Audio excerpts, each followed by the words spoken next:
ఇదే సభలో స్పీకర్గా సుదీర్ఘమైన అనుభవం వారికి ఉన్నది.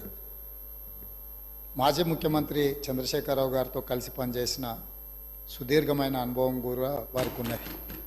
అయితే ఇక్కడ వారు కొన్ని విషయాలు మరి సందర్భంగా గుర్తు లేదో రాలేదో నాకు తెలీదు. వారికి మీ ద్వారా గుర్తు చేయదలుచుకున్నాను. 2011 సంవత్సరంలో శాసనమండలి ఎన్నికలలో భారతీయ జనతా పార్టీ టీఆర్ఎస్ పొత్తు పెట్టుకున్నారు. ఆనాడు ఇదే సభలో ఉన్న ఈరోజు కేంద్ర మంత్రి బీజేపీ అధ్యక్షుడు కిషన్ రెడ్డి గారు, ఎండెల లక్ష్మీనారాయణ గారు ఇద్దరు శాసనసభ్యులు బీజేపీ నుంచి టీఆర్ఎస్ అభ్యర్థికి అధికారికంగా ఓట్లేసిండ్రు. ఒకటి. రెండవది, ఆనాడు ముగ్గురు టీఆర్ఎస్ ఎమ్మెల్యేలు కిరణ్ కుమార్ రెడ్డి గారికి ఓటేసిండ్రు.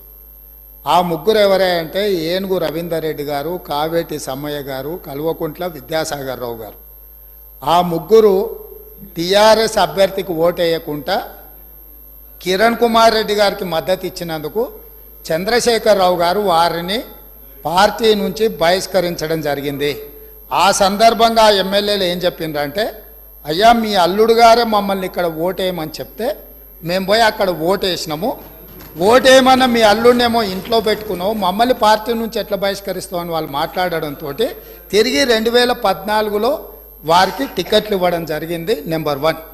నెంబర్ 2, 2014 నుంచి 2023 వరకు పార్లమెంటులో ఏ సందర్భం వచ్చినా అధికారికంగా అక్కడ రికార్డులు ఉన్నాయి.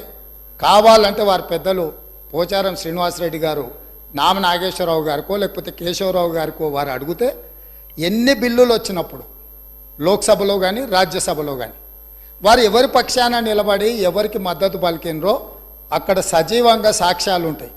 3 తలాక్ కావచ్చు, 370 ఆర్టికల్ కావచ్చు, రైతు వ్యతిరేక నల్ల చట్టాలు కావచ్చు, జిఎస్టీ కావచ్చు, నోట్ల రద్దు కావచ్చు, ఇట్లా చెప్పుకుంటూ వెళ్తే కొన్ని వందల బిల్లులు లోక్సభలో రాజ్యసభలో వచ్చినప్పుడు టీఆర్ఎస్ పార్టీ స్పష్టంగా ఒక సందర్భంలో రాజ్యసభ సభ్యుడు అక్కడ బిల్లు ఉన్నదంటే ప్రత్యేకమైన విమానం వేసుకొని పోయి మోడీ గారికి అనుకూలంగా ఓటేయడం జరిగింది. Bharatiya Janata party, BRS, BJP ఒకే రకమైన ఆలోచన విధానంతో గత 10 సంవత్సరాలు ప్రభుత్వాలను కలిసి నడుపుకున్నారు. వాళ్ళిద్దరు కలిసి చర్చించుకున్నారు. ఇంతెందుకు వాళ్ళ పార్టీ అంతర్గత విషయం ముఖ్యమంత్రి గారిని మార్చాలని ఇక్కడ చాలామంది మాజీ మంత్రులు చంద్రశేఖరరావు గారిని దించేసేయాలి, తారక రామారావు గారిని ముఖ్యమంత్రిని చేయాలని చెప్పి ఆ మంత్రివర్గంలో ఉన్న వాళ్ళే చంద్రశేఖరరావు గారి మీద అవిశ్వాసం ప్రకటించి తారక రామారావు గారిని ముఖ్యమంత్రిని చేయండి అని వాళ్ళు మాట్లాడినరు.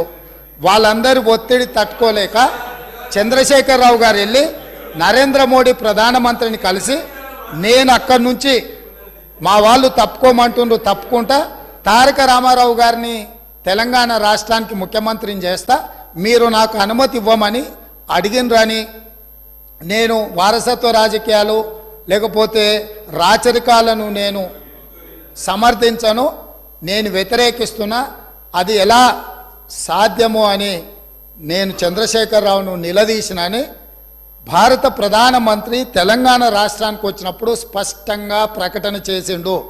ఇప్పుడు పెద్దలు శ్రీనివాసరెడ్డి గారిని నేను అడుగుతున్నా, మీకు ఎలాంటి సంబంధాలు లేకపోతే, అనుబంధం లేకపోతే, ఆయన అనుమతితోనే మీరు నిర్ణయాలు తీసుకోకపోతే మీ పార్టీ అంతర్గత వ్యవహార ముఖ్యమంత్రిని మార్చుకోవడం అనేది, అట్లాంటి విషయం కూడా మోడీ గారి అనుమతిని అడిగిందంటే మీ బంధం ఫెవికల్ బంధం.